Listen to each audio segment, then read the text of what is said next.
अस्सलाम वालेकुम, मेरा नाम हमज़ा अली है और मैं वेलकम करता हूँ इलस्ट्रेटर ट्रेनिंग में आपका। आज की इस क्लास में हम लोग बात करने वाले हैं अलाइन टूल के बारे में। इलस्ट्रेटर में अलाइन टूल का क्या पर्पस होता है, आइए देखते हैं।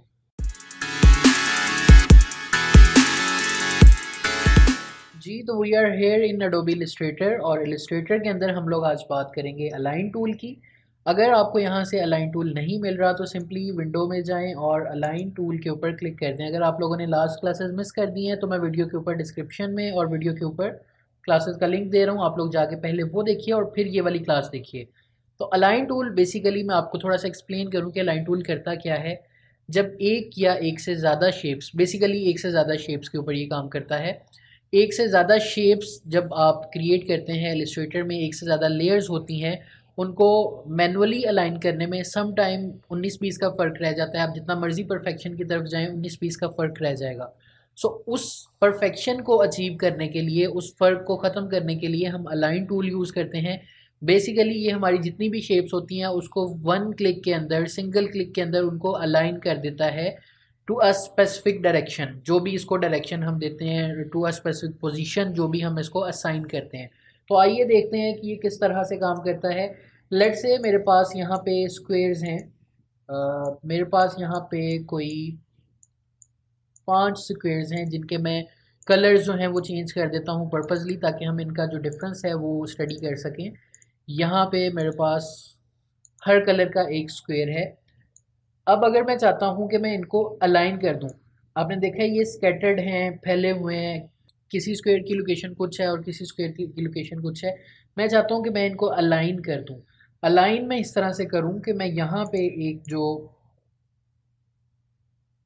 इस तरह का एक बार क्रिएट कर दी है, इस बार के साथ मैं सबको अलाइन कर दूँ, बजाय इसके कि मैं सबको उठा के यहाँ पे एक अलाइन करता रहूँ। ये काम मैं एक सिंगल क्लिक में भी कर सकता हूँ। So what I will do कि मैं इन सब शेप्स को सेलेक्ट कर लूँगा शिफ्ट की प्रेस करके, और सिंपली यहाँ पे मेरे पास एक ऑप्शन है हॉरिजॉन्टल अलाइन लेफ्ट। मैं इसके ऊपर क्लिक करूँगा तो ये देखें इसने एक ही लाइन के अंदर सबको अलाइन कर दिया। बजाय इसके कि मैं एक अलग अलग करता, इसने मेरा काम आसान कर दिया। सिंगल क्लिक के अंदर इसने सबको अलाइन कर दिया। अभी हम जो है दूसरे अलाइन टूल्स को देख लेते हैं। फॉर एग्जांपल मैं यहाँ पे जो है वो चाहता हूँ कि ये जितने भी मेरे पास स्क्वेयर्स हैं ये सेंटर में अलाइन हो जाएं। पहले तो हमने ये किया था ना कि हमने इनको लेफ़्ट अलाइन कर दिया था, एक सिंगल रो के अंदर हमने इनको अलाइन कर दिया था। अब मैं ये चाहता हूँ कि मैं इनको सेंटर में अलाइन कर दूँ, मतलब ये कि इनका जो सेंटर है वो सेम लाइन के ऊपर हो। तो वो किस तरह से किया जा सकता है, सिंपली यहाँ पे मेरे पास है हॉरिजॉन्टल अलाइन सेंटर।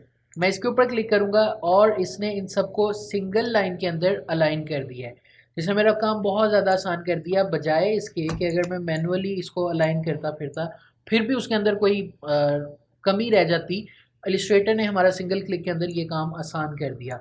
अभी सेम काम अगर हम ये वाला राइट के ऊपर करना चाह रहे हैं, मैं ये चाहता हूँ कि ये जो जितनी भी शेप्स हैं इस ये जो बार है हमारे पास इसके साथ अलाइन हो जाए। मैं सब शेप्स को सेलेक्ट कर लूँगा और यहाँ पे मेरे पास एक ऑप्शन है हॉरिजॉन्टल अलाइन राइट, मैं इसके ऊपर क्लिक कर दूँगा। ये अब यहाँ पे सारी शेप्स को इसने, सारे स्क्वेयर जो हैं, सारी लेयर्स हैं, उसको अलाइन कर दिया। अलाइन टूल बेसिकली यहाँ पे अगर आपको अभी नहीं समझ लग रही कि अलाइन टूल किस लिए यूज़ किया जा रहा है, जब आप कोई लोगो डिज़ाइन करेंगे, आप कोई इलस्ट्रेशन डिज़ाइन करेंगे या कोई पोस्टर डिज़ाइन करेंगे, तब आपको इसकी जो इम्पोर्टेंस है उसका आइडिया होगा।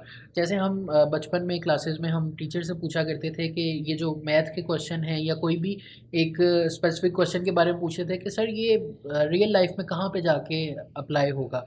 तो टीचर हमें बताया करता था कि बेटा आप जब प्रैक्टिकल लाइफ में जाएंगे, प्रोफेशनल लाइफ में जाएंगे, तो आप देखेंगे कि इसका इम्प्लीमेंट हो रहा होता है, वो इन एक्चुअल हो रहा होता है। बड़े जो प्रोजेक्ट्स हैं उनके ऊपर वो इम्प्लीमेंट हो रहा होता है, मैथ के वो वाले क्वेश्चंस का, वो थ्योरीज़ का। हम नहीं उस चीज़ को एडमिट करना चाहते, वो अलग बात है। तो same is the case with this align tool. ये आगे चल के इलस्ट्रेशंस में और लोगो डिज़ाइन में आप अप्लाई होता हुआ देखेंगे। हम अगर इसको अभी से समझ लेंगे, छोटे टूल्स को समझ लेंगे, तो फिर हमें इलस्ट्रेट करना किसी चीज़ को, लोगो डिज़ाइन करना हमारे लिए आसान हो जाएगा। सो आगे चलते हैं।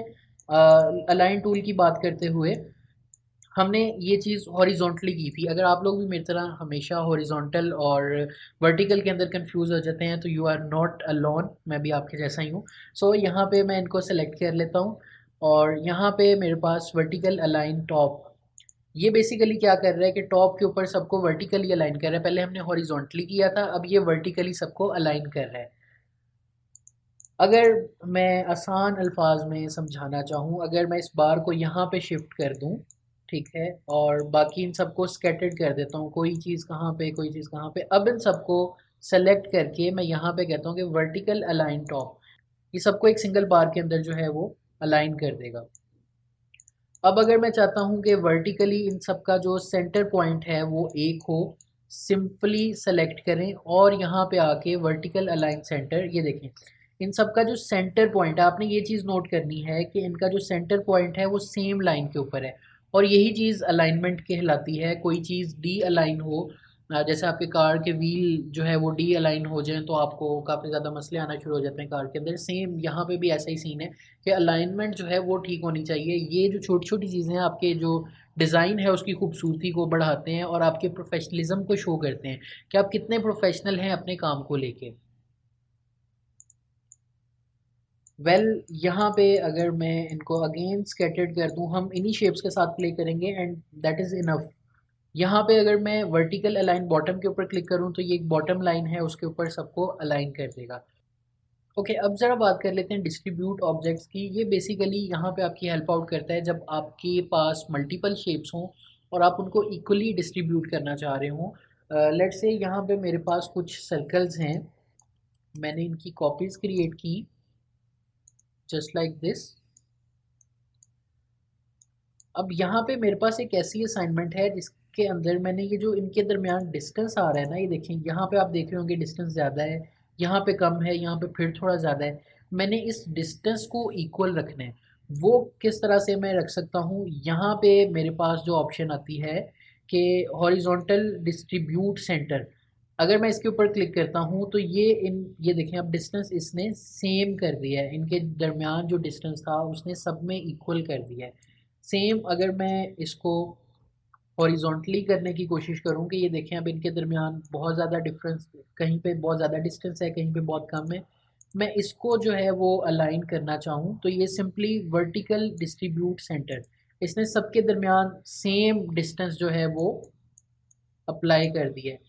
लेट्स से इस तरह से मैं अब अगर आप लोगों को शो करूँ, ये देखें अब अगर मैं इसके ऊपर क्लिक करता हूँ तो आप ये देखेंगे इसने सबके दरमियान जो डिस्टेंस था उसको इक्वल कर दिया है। और अगर मैं यहाँ पे इसके ऊपर क्लिक करता हूँ वर्टिकल डिस्ट्रीब्यूट टॉप, तो अगेन इसने सेम जो टॉप ऑफ द हमारे पास शेप थी उसके साथ इसने सबको अलाइन कर दिया है। तो बेसिकली ये जो डिस्ट्रीब्यूट ऑब्जेक्ट्स है ये आपके जो शेप्स होती हैं उनके दरमियान जो डिस्टेंस होता है ये उसको अलाइन करने के लिए, उसको इक्वल डिस्टेंस देने के लिए यूज़ किया जाता है। जी, तो ये थी हमारी क्लास रिगार्डिंग अलाइन टूल।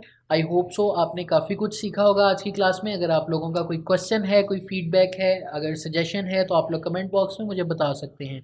अगर आप लोग चाहते हैं कि मैं कोई स्पेसिफिक टॉपिक इलिस्ट्रेटर का, फोटोशॉप का या फिर डिज़ाइन का जो है वो अपने चैनल के ऊपर कवर करूँ, मुझे वो भी कमेंट बॉक्स में बता सकते हैं। वीडियो पसंद आई तो लाइक शेयर एंड सब्सक्राइब कर दीजिएगा। मिलता हूँ आपसे नेक्स्ट क्लास में, तब तक के लिए अल्लाह हाफिज़।